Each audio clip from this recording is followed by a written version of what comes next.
Akan mengikuti satu segmen tazkirah majlis ilmu yang cukup istimewa yang untuk kita memperkatakan. Salah satu daripadanya ialah mengenai dengan tema. Ini berkaitan dengan tema bagi majlis ilmu tahun 2020, iaitu mensyukuri nikmat kesihatan sebagai anugerah Allah SWT. Bersama dengan kita cukup berbesar hati sebetulnya mengundang tetamu kita ini, iaitu Yang Mulia Tuan Dr. Haji Hambali Haji Jaili, iaitu Pengarah Pusat Penataran Ilmu dan Bahasa Universiti Islam Sultan Syarif Ali, Kementerian Pendidikan. Assalamualaikum. Waalaikumsalam. Selamat datang ke studio, Doktor. Ya, semangat hariannya. Jadi tadi seawal kita telah pun membicarakan tentang titah Baginda ke bawah Duli Yang Maha Mulia Putra Keseri Baginda Sultan dan Yang di-Pertuan Negara Brunei Darussalam di Majlis Ilmu pada tahun 2012. Perasmiannya beliau Baginda bercitah mengatakan bahawa kesihatan itu adalah yang kedua daripada iman dan tinggi nilainya. Walaupun kedua tetapi mungkin sama nilainya. Jadi mungkin Dr. Haji dapat mengupas tentang hal ini mengenai dengan topik kita ini juga kaitannya apabila kita mensyukuri nikmat kesihatan sebagai anugerah Allah. Silakan doktor. Okey, terima kasih Fakhrul dan juga Mahira. Assalamualaikum warahmatullahi wabarakatuh. Bismillahirrahmanirrahim. Alhamdulillah rabbil alamin. Wassalatu wassalamu ala rasulihil amin wa ala alihi wa sahbihi ajma'in. Bila kita berbincang tentang tajuk kita pada pagi ini, sempena dengan majlis ilmu. Dan pagi ini pun kalau kepada penonton yang melihat kita ni, kita punya vibes kata ni hijau. Hijau, serba hijau. Hijau sinonim dengan sihat. Ya. Bila kita sebut hijau, biasa kita ikatkan juga dengan kesihatan. Jadi alhamdulillah tazkirah kita ni dalam khas untuk majlis ilmu ni ialah menyentuh tentang kesihatan, nikmat kesihatan sebagai satu anugerah daripada Allah. Tadi Fakhrul telah menyebutkannya tentang hadis menyebutkan kesihatan adalah nikmat yang terbesar yang kedua selepas daripada iman. Iman, betul. Kemudian Mahirah juga menyebutkan dari hadisnya tadi nikmat yang selalu manusia lalai yang alpa, iaitu nikmat sihat dan masa lapang. Jadi bila kita berbicara tentang sihat, kita sebut sihat wal afiat biasanya. Ya. Itu satu perkara yang kita lihat walaupun dia berkaitan, tetapi ia ada mempunyai perbezaan sebenarnya. Bila kita sebut sihat, sihat ini artinya ialah sihat yang kita fahami lah. Sihat tubuh badan, itu lepas juga daripada perkataan bahasa Arab. Sihat ini maksudnya. Secara fizikal kita melihat. Kemudian afiat artinya kita ni mendapat pemeliharaan perlindungan daripada Allah. Itu afiat. Sebab tu bila kita ni masuk kubur, kita membaca doa tu kan. Kita bagi salam orang-orang ahli kubur. Doakan kita ni mendoakan sihat kita, bukan sihat tu Yesus meninggalkan, tapi kita juga gunakan keafiatan. Afiat itu artinya pemeliharaan daripada Allah. Sebab tu sihat wal afiat kita sebut artinya sihat saja semata-mata yang dicukup. We need another more ekstra, iaitu afiat.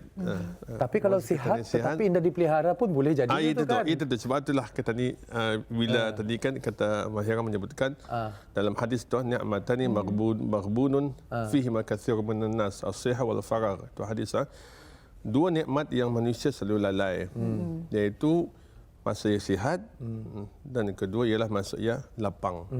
Dua ni selalulah kita ni we take it for granted. Bila kita ni sihat, kita ni bantai saja apa yang kita ni mahu. Apa yang kita ni suka, talan saja. Inilah yang kadang-kadang kita ni selalu alpa. Cuma tujuan masa lapangnya. Our focus for today is tentang kesehatannya. So itulah nanti pada hari kiamat dalam hadis yang diriwayatkan oleh At-Tirmizi, Nabi ada menyebutkan perkaranya. Nabi bersabda, la tazulu qadama 'abdin yaumal qiyamati hatta tus'al an arba'in. Tidak akan boleh melangkah kedua belah kaki anak Adam ini pada hari kiamat sebelum ia akan ditanya tentang 4 perkara. Okey, 4 perkara yang akan ditanya oleh Allah. Apa dia yang 4 perkara itu? Yang pertama ialah an umrihi fima afnahu wa an jasadihi fima ablahu wa an ilmihi madza umila fihi wa an malihi min aina iktasabahu wa ila aina wa fima anfaqahu. Maksudnya 4 perkara nanti akan kita ditanya oleh Allah. Pertama ia tentang umurnya, bagaimana ia menghabiskannya. What we do with our age and our life ni, macam mana kita ni menggunakan usia yang Allah Taala bagi. Yang kedua tentang tubuh badannya, kesihatan tubuh badannya, bagaimana ia memanfaatkannya. How we appreciate nikmat yang Allah Taala bagi dengan tubuh badan kita ni yang sihat ni ya. Sebabnya kita ni selalu kita ni dah tahu perasaan sakit ni macam mana only bila kita sakit baru kita kena faham. Prosesnya betul. Yes. Dan bila kita sihat, we take it for granted saja. Yes. Lupa tiap. Ya, itu kan itulah yang. So kita akan kena tanya ni badan tubuh badan kita bila sihat apa bagaimana kita ni memanfaatkan tubuh badan sihat itu. Yang ketiga tentang ilmunya. Bagaimana ia mengamalkan dengan ilmunya itu. Dan yang keempat ialah tentang hartanya. Daripada mana ia mendapatkannya dan bagaimana pula ia membelanjakannya. Artinya output dan inputnya akan ditanya oleh Allah Taala. Apa komen daripada Dr. Haji kalau misalnya ada kata pepatah ni yang katanya yang paling merugikan kan biasanya sehat dengan sakit itu memang nyata. Memang akan terjadi. Kalau Allah memanjangkan nyawa ke tani pun tani akan sakit ujung-ujungnya kan. Memang ada. Tapi yang paling kejam itu apabila seorang manusia tidak memanfaati waktu sehatnya. Mungkin dapat dirumuskan lagi tentang hal ini. Kalau kita melihat dalam hadis Nabi ada menyebutkan iqtanim khamsan qabla khamsin. Kita biasa mendengar hadisannya. Rebutlah 5 perkara sebelum datangnya 5 perkara. Tu kita benda salah satunya antara 5 perkara itu ialah sihatihi qabla maradihi. Waktu sihatnya sebelum dia sakit. Sebabnya seperti yang saya sebutkan di awal tadi, kita ni indahkan tahu nilai sesuatu kesihatan itu sampai kita ni merasai sesuatu kesakitan. Sudah nikmat itu dicabut, ditarik, baru tergapai-gapai. Bila kita ni dah ambil nikmat sihat, kita ni jatuh sakit, waktu itulah kita ni baru merasai betapa nikmatnya sihat itu kan. So itulah kadang-kadang bila kita ni ziarah orang sakit di hospital kan di mana-mana, ia kena bawakan makanan yang nyaman apa kan. Kalau hakikatnya kalau ia sakit ia akan makan ataupun makan sedikit saja bah. Benar. Kita ni dah ada liur. Dah dinikmatinya semua. Siapa yang akan makan? Orang yang menjaga. Ataupun orang yang membawa, orang yang melawat ke dia bawa terbaliknya. Dia juga dapat makan. Benar tu fakta tu.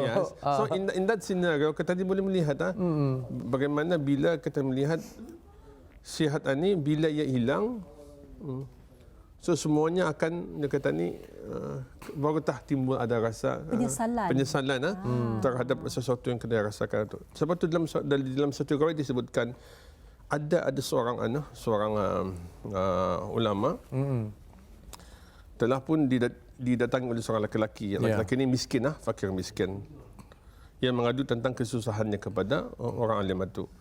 Lalu orang alim itu pun berkata katanya, apakah engkaunya mahunya sanggup kau jadi butanya untuk mendapatkan wang 10,000 dirham. Kira banyak. Ya. Di zaman itu banyak. Yes. Lalu ia menjawab indahnya untuk maunya. Kemudian dia orang alim itu bertanya lagi, adakah engkau maunya kalau engkaunya menjadi bisu dengan engkau mendapatkan 10,000 dirham lagi? Katanya pun dah maunya untuk maunya. Mahukannya bau-baunya kalau dibagi sapinya dibagi kau 10,000 lepas satu dia kau maunya. Lepas tu maukah kau tidak mempunyai kedua belah tangannya. Tetapi kau dibagi lagi dengan 20,000 dirham. Ia pun menjawab indah kau maunya. Kemudian maukah kaunya tidak mempunyai kedua belah kaki kemudian dibagi lagi 20,000 dirham. Ia menjawab itu pun aku nak maunya. Dan terakhir orang alim itu berkata maukah akunya kau dibagi dengan 10,000 dirham tetapi engkau menjadi gila. Pun aku nak maunya. Lalu bila semua nak mau, artinya nikmat melihat, nikmat bercakap, mendengar, tangan, kaki apa ni, dia mau diganti dengan nilai material, kewangan. Lalu ia pun berkata, orang ini berkata, maka sesungguhnya engkau sudah menjadi seorang kaya katanya. Kaya sudah mah. Sebab apa? Nikmat kesihatan ini tidak boleh dinilai ditukar dengan nilai wang ringgit. Dan dapat kata diganti. So itu bila once kata ni Allah Taala bagi dengan nikmat itu maka hendaklah kita manfaatkan nikmat ini dengan sebaik-baiknya. Sebab itu Nabi bersabda, man asbaha minkum ma'afin fi jasadih imma fi nairihi indahu qut yaumihi faka'annama jama'a lahu dunya kullaha. Maksudnya apa? Barang siapa di antara kamu yang ia hidup pada waktu paginya, siapa yang hidup pada waktu pagi dalam keadaan yang sihat. Macam kata ni, alhamdulillah pagi ni kita ni boleh bersama dalam ramai pagi ni. Kata ni dalam keadaan tubuh pada yang sihat. Alhamdulillah. Aman keluarganya, kemudian ia memiliki makanan asasi yang untuk ia makan pada hari itu. Adalah alhamdulillah dapatlah makan sekatok kata umpamanya, dapatlah minum air umpamanya, maka bermakna seolah-olah seluruh kemewahan dunia itu telah pun dikumpulkan pada dirinya. So meaning to say artinya kalau kata ni sudah ada nikmat sihat Anita, semuanya menjadi hebat bah. Sebab tu dah dia kata ni kalau sihat ni kata macam orang tua-tuanya kalau aku sihat kalau wujudku baiknya mana saja kita menang ni wujudku ni lagi baiknya kalau dulunya jangan ni mengenai 4 kaping rupiah ni tabak ni macam nada dengan ini itu dah sihat tu kan, tapi bila sudah dia lagi ada itulah satu dia seperti yang Fakhur sebutkan tadi, the second selepas kita ada iman, once kita ada sihat, semuanya menjadi hebat bah. Sebab itu dalam kalau kita melihat dalam rukun Islam yang kelima ibadat haji apa yang perlu di sana? 2 perkara. Istita'ah itu kan kemampuan apa? Kemampuan harta dan kemampuan fizikal. Bila kita menyambut kemampuan fizikal berhubung kait dengan sihat. Kalau tubuh badan sihat, dia sihat mana wajib haji kan? Mana wajib haji. Orang lain saja yang boleh mengganti mengerjakan. Yes. Di sana kita melihat kepentingan sihat itu berhubung kaitan dengan iman kita ni untuk sama-sama kita ni jaga dan juga kita ni sama-sama pelihara. Betul sekali. Dan apa yang cuma untuk disampaikan daripada Yang Mulia Doktor tadi, yang mana nikmat kesihatan adalah merupakan anugerah Allah yang sangat berharga dan kita ni tanpa kesihatan yang baik, kualiti kehidupan kita ni pun terganggu. Ialah pentingnya kita ni menjaga rutin permakanan dan juga kecergasan fizikal. Kerana ini apa yang lebih penting ialah apabila kita ni mengerjakan ibadah dengan tanpa ada kesihatan yang baik. Jadi saya sebenarnya tertarik dengan kata yang telah pun disampaikan oleh Yang Mulia Doktor tadi. Manusia selalu lalai kita ni dan juga kita ni take for granted, mengambil kesempatan kalau kita ni sihat. Jadi bagaimana sebetulnya kita ni harus mensyukuri nikmat sihat sebagai anugerah Allah. Silakan Yang Mulia Doktor. Tips ni dapat dikongsikan. Mana tahu. Ya, sebab itulah tadi sudah kita bincangkan how kita ni kan mensyukuri nikmat yang Allah Taala bagi kita ni ya. Sebab itulah Nabi sallallahu alaihi wasallam mengajar kita itu satu doa. Nabi berdoa, Allahumma inni a'udzubika min zawali ni'matik wa tahawuli afiatik wa fuja'an niqmatik wa jami' sakhatik. Pada artinya Nabinya, ya Allah, aku berlindung denganmu ya Allah daripada jangan sampai engkau hilangkan nikmat ke atasku ni. Jangan kau tarik ya Allah. Dan juga jangan engkau terbalikkan kesihatanku. Artinya daripada sihat kepada sakit. Dan juga daripada ditimpa dengan musibah yang penderitaan yang mengejut tiba-tiba. Dan juga daripada segala macam bentuk kemurkaanmu. So Nabi minta perlindungan daripada hal-hal ni. One of Nabi yang minta ialah supaya jangan ditarik mengajut nikmat kesihatan. So kata ni sudah melihat seperti saya Fakhur dan juga Mahira. Tarik mengajut maksudnya cuma tua-tua. Macam ada orang yang kata ni saya pernah pengalaman saya melihat dalam satu majlis, orang tengah-tengah dalam satu majlis, saya ingat masa satu majlis tahlil bulan Ramadan, tiba-tiba ia terus tumbang. Dia tumbang rupanya. Jadi kalau boleh diperlahan-lahankan nikmat kesihatan itu.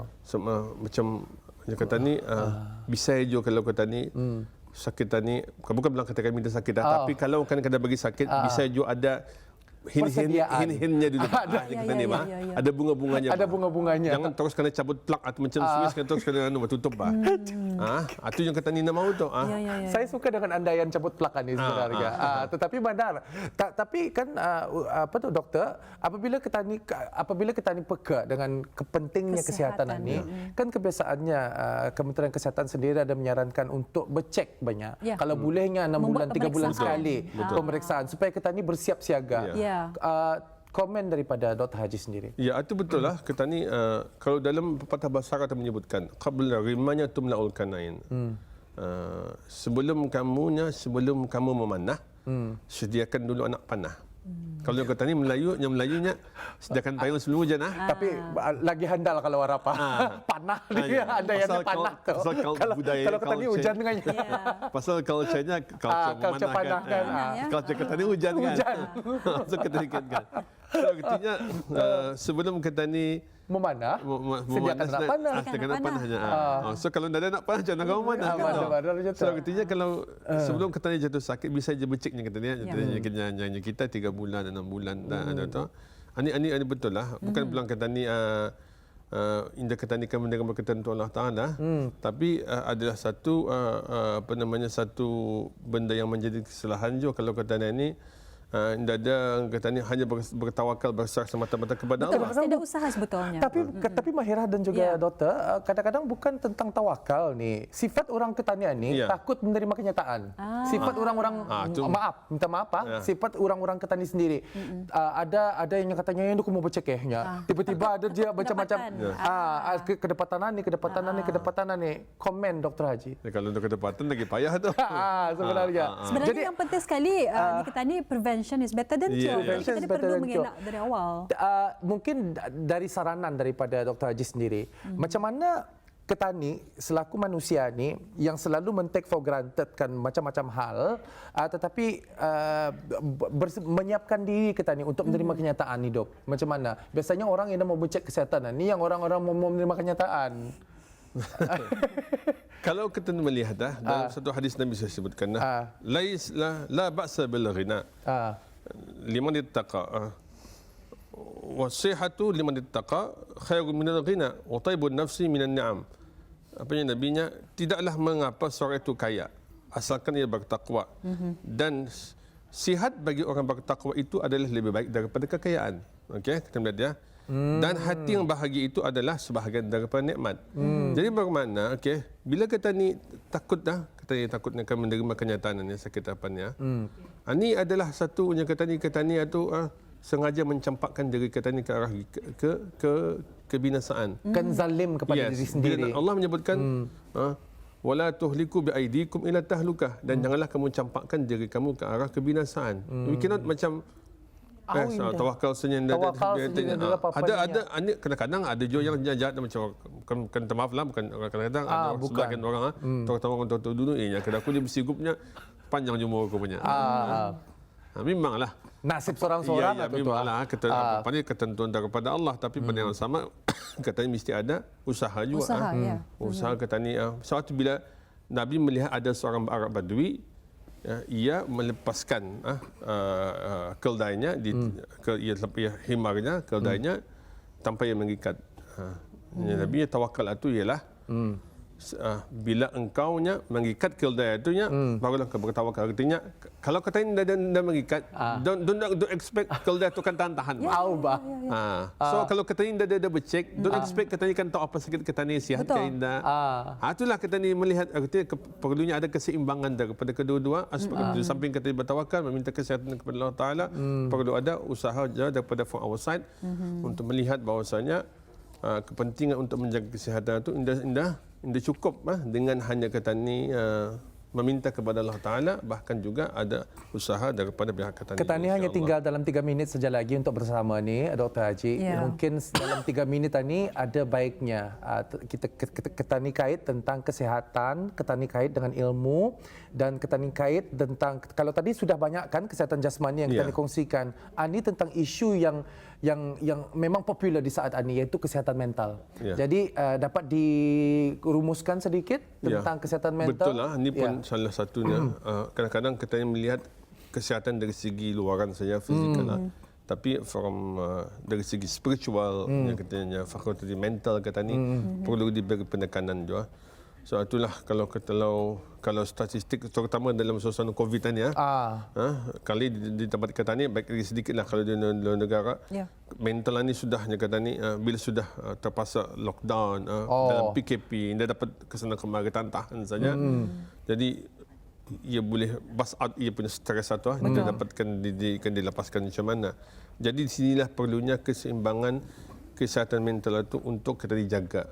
Macam mana kita menjaga? We have to melihat aspek-aspek spiritual juga kita dijaga. So kalau boleh saya kongsikan dalam masa singkat ini tiga perkara yang kita dijaga dalam kata ni macam mana kita akan menjaga kesihatan mental spiritual kata ni. Pertama ialah sembahyang.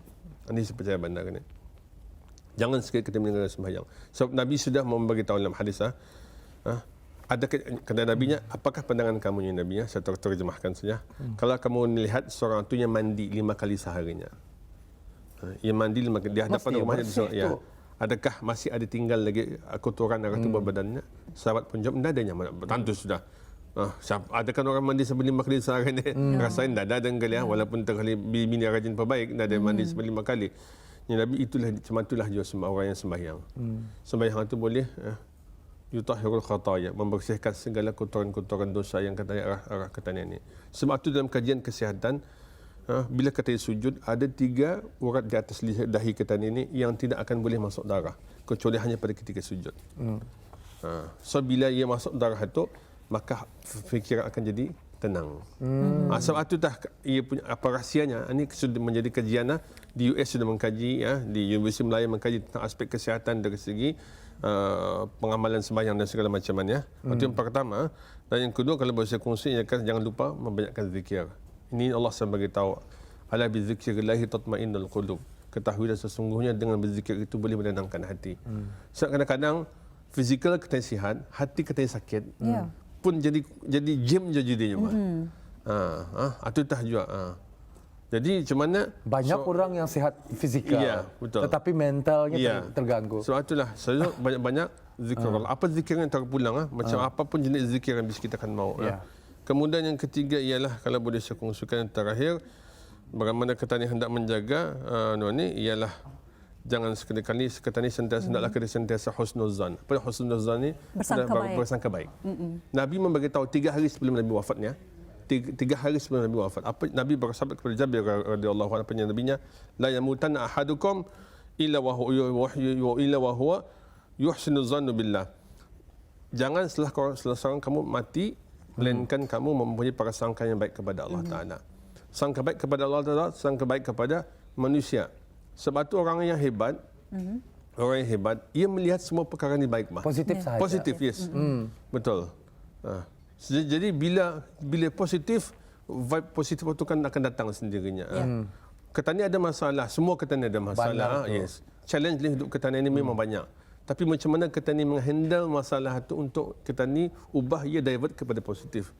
Itu yang sebenarnya cabaran kita ni itu yang kita akan melihat. Selalu orang menyangka yang dah baikaninya aku ni apa junya apa-apa. Tapi cuba kita ni fikirkan yang kita ni ia punya silver liningnya di mana ia punya positif daripada sesuatu. Itulah tadi doktor tentang silver lining supaya kita ni sentiasa mensyukuri nikmat kesihatan ini sebagai anugerah yang diberikan kepada Allah Subhanahu Wa Taala. Kita mengucapkan ribuan terima kasih kepada Dr. Haji Hambali Haji Jaili. Beliau merupakan pengarah Pusat Penataran Ilmu dan Bahasa UNISA Kementerian Pendidikan. InsyaAllah kita ni akan berjumpa lagi doktor. Assalamualaikum. Assalamualaikum.